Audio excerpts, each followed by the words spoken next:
Okay. But yeah, so what about your week? My week was pretty much just spent time watching Persona Trinity Soul. I finished it today.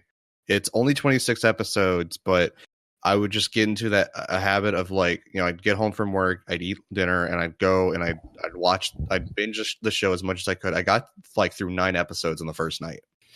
And then this last the last 3 or 4 days has been just like, all right, I can lay down and I can watch the show, and I get like 2 episodes in and I'd fall asleep, or I'd want to fall asleep. And it's just like, shit, I'm so close. Like, it took me like 2 days, 2 nights to finish like 3 episodes, the last 3 episodes, just because I kept getting super tired and everything.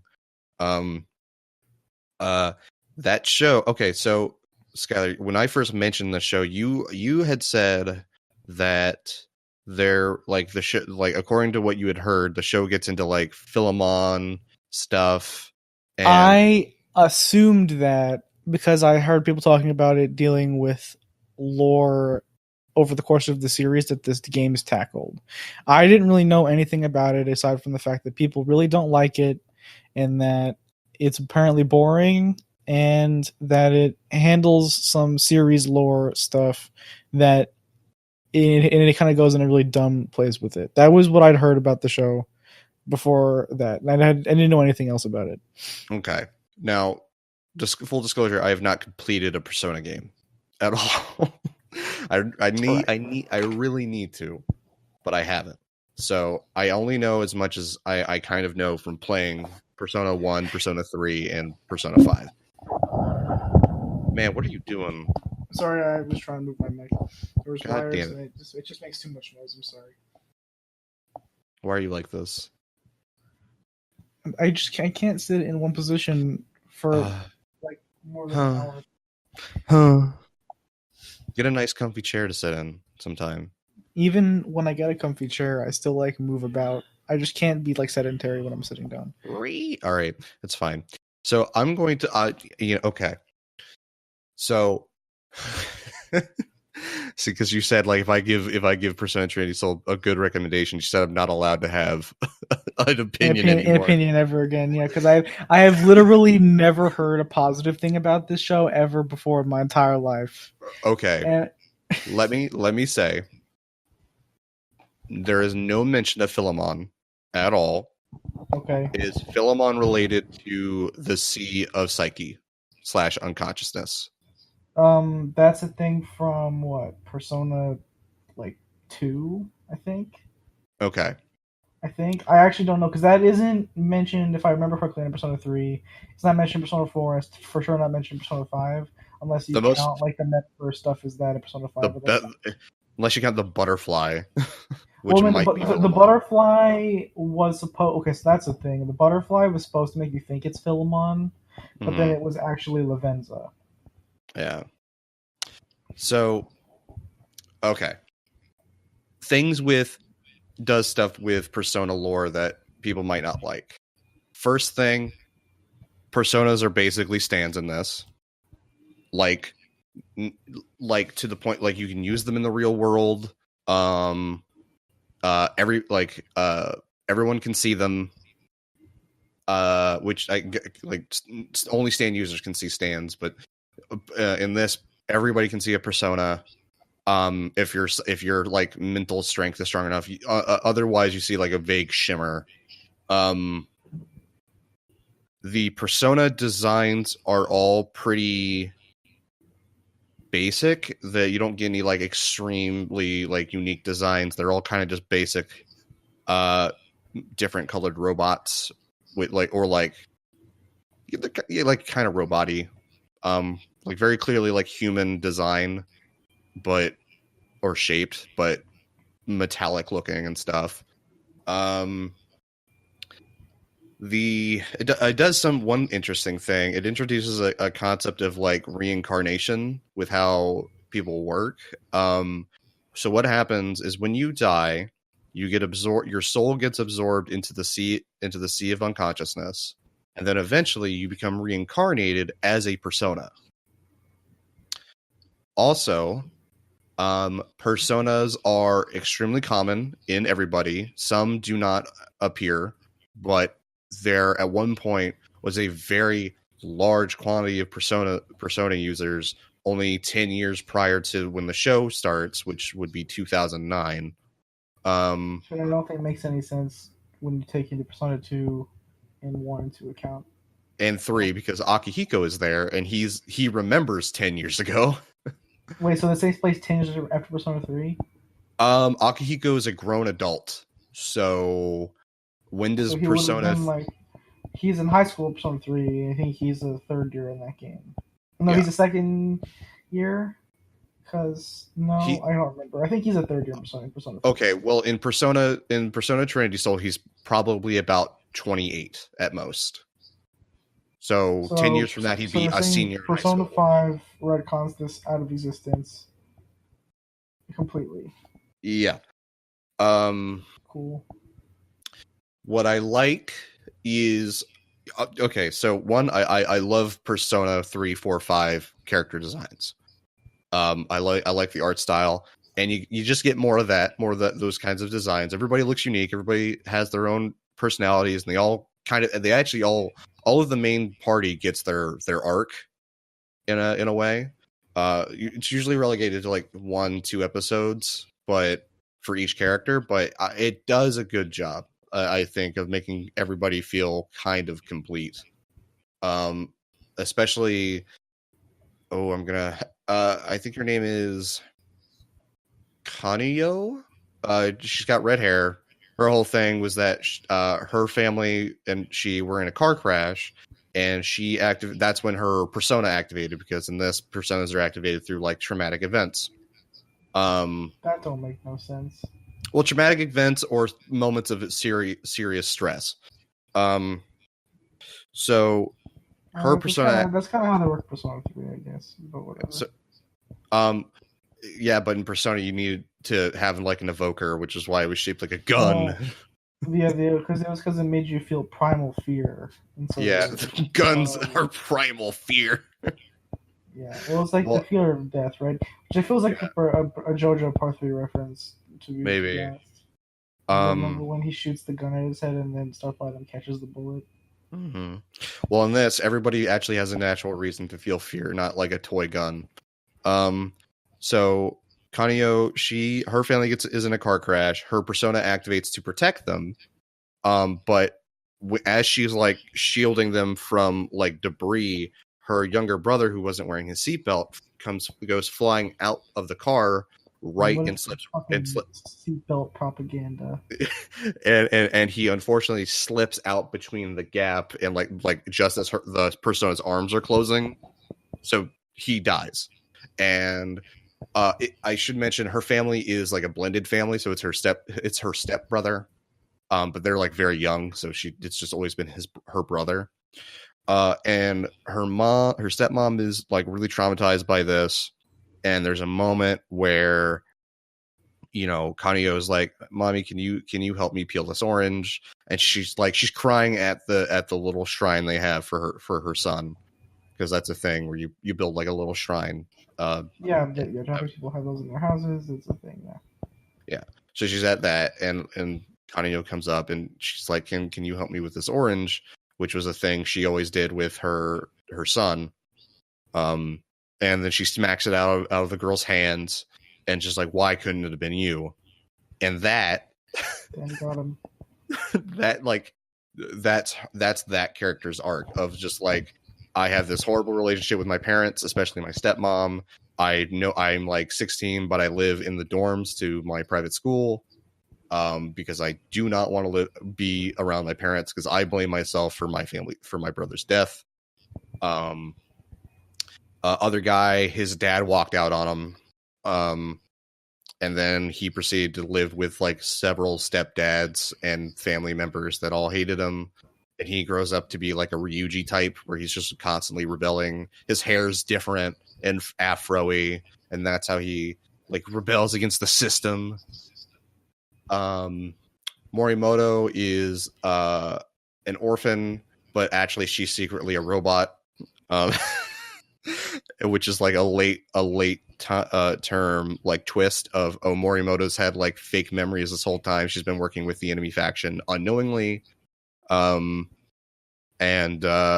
she's in love with the main character, but she's gonna die soon, and her death is actually what triggers the main character to remember how he activated his persona.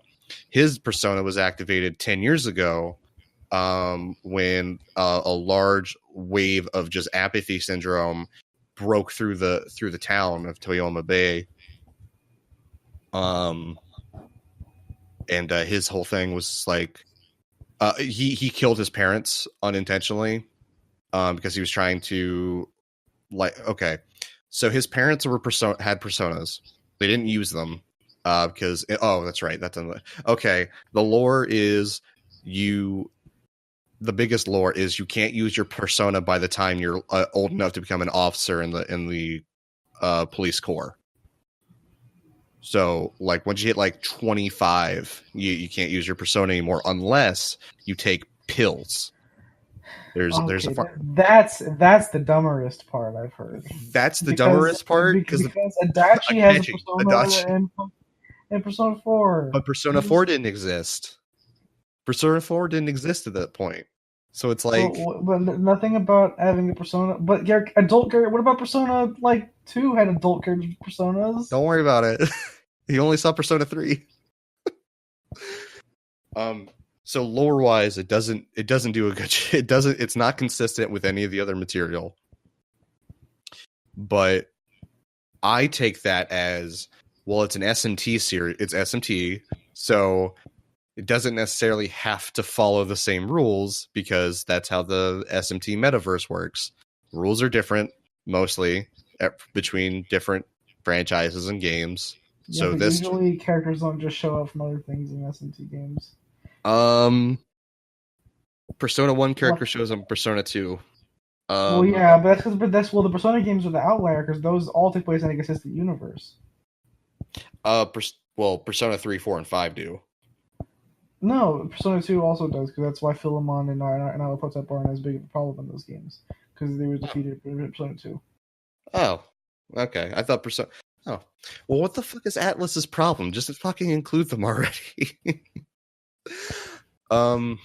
Anyway. I think... I think it's a very average anime on its own, but I think as a story... it does better than most Persona anime adaptations on the merit that it's a novel adaptation compared to a game adaptation. So it's somewhat easier to adapt because there's not as much material comparatively. I think if you're really starved for for more Persona stuff, give Trinity Soul a shot, because it's not bad. It's not outwardly bad. The biggest problem I saw was and you see so it's made by A1 Pictures, right? Like all the other Persona adaptations. And the biggest problem with that is that characters have trouble with their face at different angles. Right. Well, that's not A1 Pictures thing. That's just budget production thing. I have a big spiel about A1 Pictures that I'm pretty sure I've said on this podcast. Okay. Before, I'm not going to say it again. I know, but my thing is, it's in every Persona adaptation.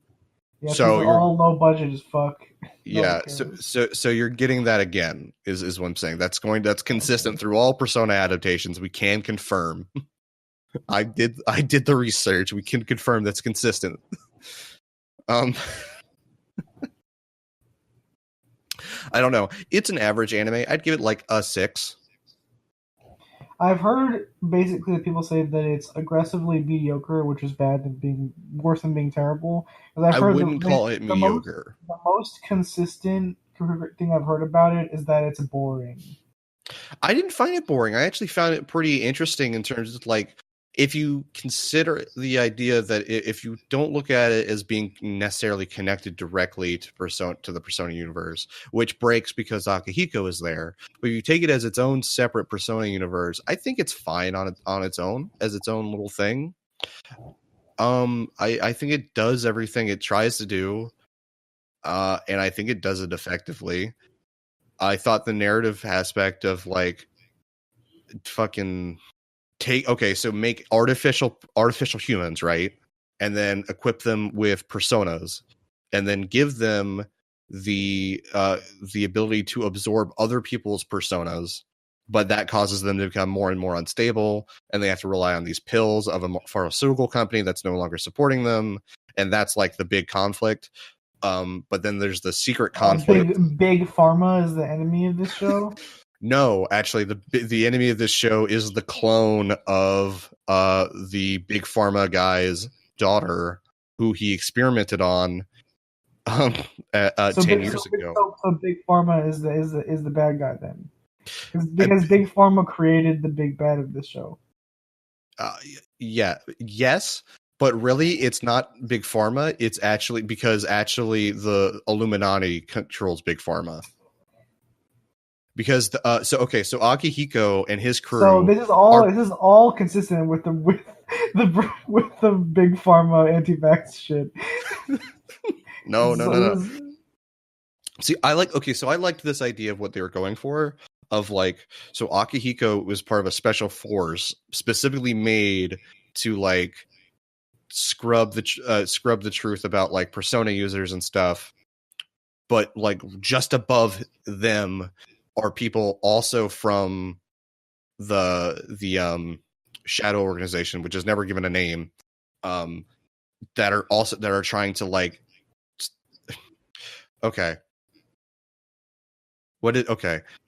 Akihiko and crew want to combat the shadow organization with Persona users, which they call A-latents.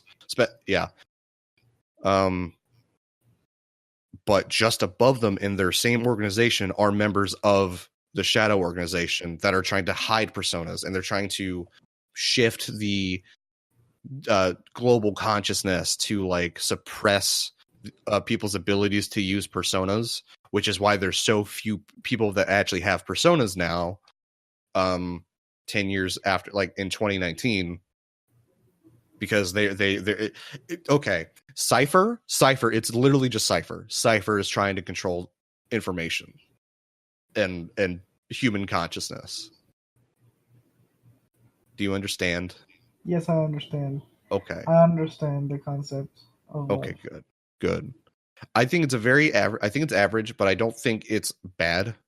I think based off what you've said, like told me what people say, I think those people are wrong. I don't think it's aggressively bad. There's no like standout moment that's like, oh, this is terrible. I don't want to watch this anymore. I wasn't bored. I was interested. I wanted to see the conclusion. I wanted to see, how are they gonna handle this clone that's got like a stand or a fucking stand, a persona that's able to like just steal your consciousness and put it into the sea of unconsciousness and just absorb it. I like the character designs. I like the characters in general. Morimoto is best girl in that show. She's super cute. The the soundtrack is great, and some of it is straight just ripped from Persona 3, but what isn't is still good.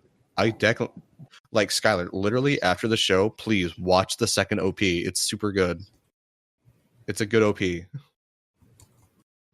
Skylar. Whatever you say. Whatever you say. Skylar, please. Anyway, that was my week. So, you want? What do you want to talk about? That James no longer has an opinion. I have an opinion on anime. I'm allowed to have an opinion. No longer allowed to have an opinion. I am allowed to have Skylar. Skylar, you haven't even watched the show. You're right. I haven't. I also don't want to. Yeah, well, that's fine. You don't have to want to. I'm not saying. Look, I don't recommend any of the Persona adaptations except maybe the P3 movies. But okay.